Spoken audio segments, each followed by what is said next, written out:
What's up, everybody? JR Raymond back again with BowlerX.com here. And today we're going to talk about this squatch hybrid by Radical. We're going to lay it out. We're actually going to go by Mo's sheet that shows us his different types of layouts and how they end up by doing the layouts and what they're going to do out on the lanes for us.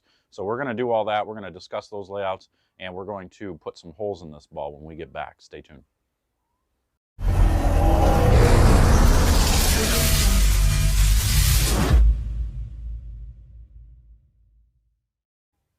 All right, so we got a Radical Squatch hybrid here. Numbers on this were 248054, so we got some big differential out of this. Intermediate differential, you can see the numbers vary based on which layout we use. So when we talk about these layouts, if we look at this here, they give us specific ways that we can lay this ball out. The one that most people probably use is going to be the most total hook or the maximum flare, which would be one like this here, the 65 by 4 by 30. And we'll do this a couple different ways. We'll lay this out based on this, and then we'll check and see what those layouts actually end up being as far as the storm vector system go. So we got all-purpose, which is 70 by 4.5 by 35. So you know the first number is based on the core, based on how lengthy it's going to be, how much you're going to keep the axis on the ball or on the core before it starts to take over. Is the number, the higher that number, the later it's going to be, the lower that number, the earlier you're going to get it to roll. And you can see most of these numbers are very, very high, except for the max flare. You start getting below, that 65 range, and you're going to really get that ball started up quick. And then the second number here is the inches away from your pin to your pap. We're going to, the closest to 3 3/8 is going to be your absolute most total hook, or 3 3/4, I guess, whichever way you want to go. Most total hook is going to be 70 by 3 3/4 by 20, according to this sheet.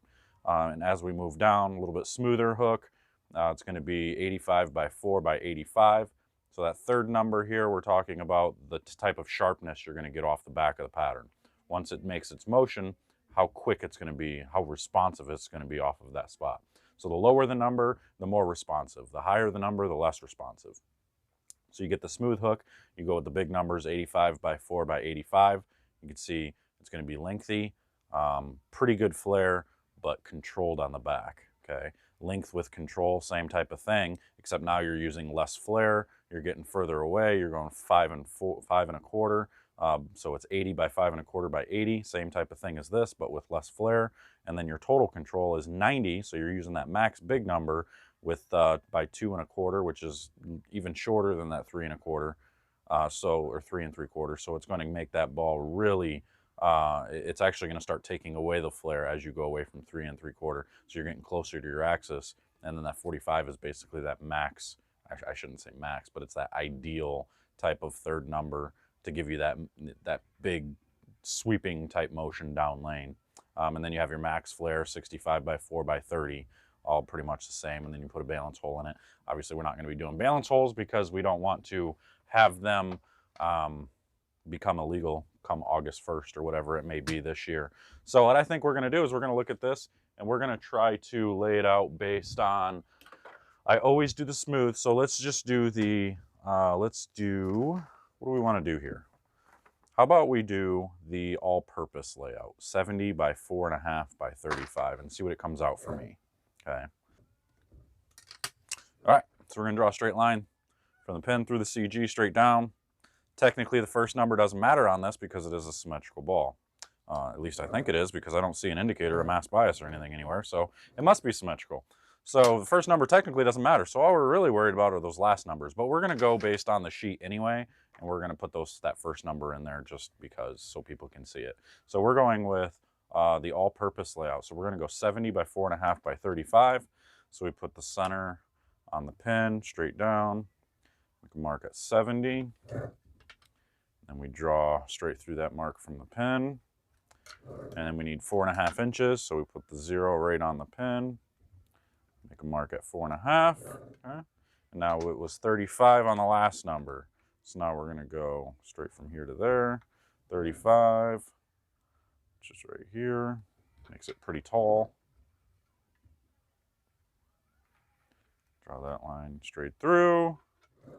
And now I am 4.5 by an inch up on my positive axis. So I'm going to go an inch down to make sure that is my positive axis right here where that circle is. And then we're going to go 4.5 inches over from there off of this vertical axis line. Go straight over, make a mark at 4.5. It's going to put everything basically straight up and down for me, which is the layout that I used to use a lot of until I started to realize that I needed some smoother type layouts. But this is going to be that standard 4.5 inch layout basically. So now that's going to put fingers here, here.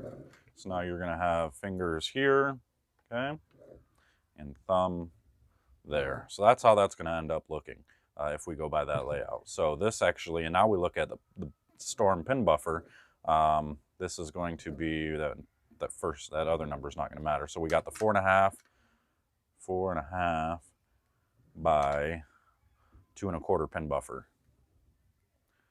2 1/4 pin buffer there. So all the same thing. If we were to go by the mass bias, if the mass bias was here, we'll draw that down. This would be the mass bias right here, ish, approximately. And that would make this, so it would be 4.5 by 5.5. So 4.5 by 5.5 by 2 1/4 is what it ends up being. So we're going to put some holes in this, and then we'll take it out in the lanes and check it out and see what we got.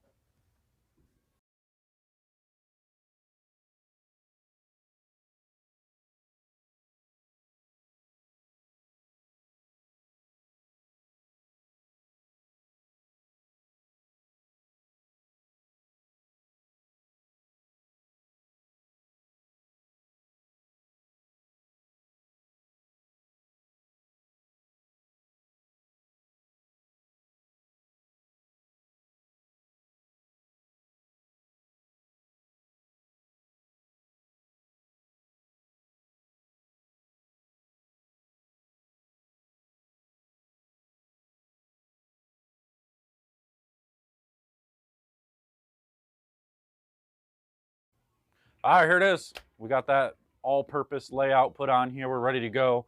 So now the next video, we're going to go ahead and take it out on the lanes. We're going to put it out on a typical league pattern and see what we can get out of this thing. So stay tuned for that. That's all we got for today. Let me know in the comments below what you would have done layout-wise and what you want to see out of this ball. Maybe if you got some suggestions for how you want this review to go, camera angles, whatever it may be, let me know what you want to see, and we'll try to make it happen. But until next time, I'm out of here. We'll see you guys later. Take care.